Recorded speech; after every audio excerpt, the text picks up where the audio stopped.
मराठ्यांची लायकी काढत सैराटने 80 कोटी रुपये कमवले अशा प्रकारचा आरोप केलेला आहे नितेश राणे यांनी। सैराट या चित्रपटावरून नितेश राणे यांनी पुन्हा एकदा लक्ष आपलं टार्गेट केलेलं आहे। मराठा आरक्षणाच्या मेळाव्यानिमित्त ते सोलापुरामध्ये बोलत होते।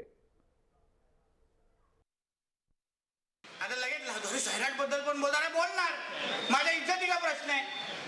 सैराट पिक्चर मध्ये काय दाखवलं? पिक्चर चांगला होता काय ना आपला मराठी चित्रपट सृष्टीमध्ये एवढा मोठा पिक्चर निघणं अतिशय चांगला विषय। मी काय बद्दल बोलत नाही, पण कोणाची इज्जत काढून तो पिक्चर मोठा केला?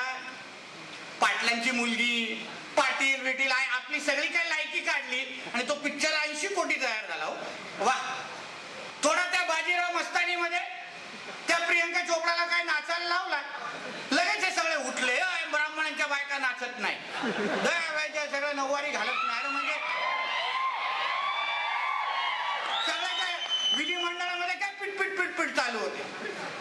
ते कोण कोथरूड विठ्ठलची कोणती आमदार होती, ब्राह्मणांच्या बायका त्याला बॅन करा तो पिक्चर। मग सैराट 80 कोटी कसा झाला?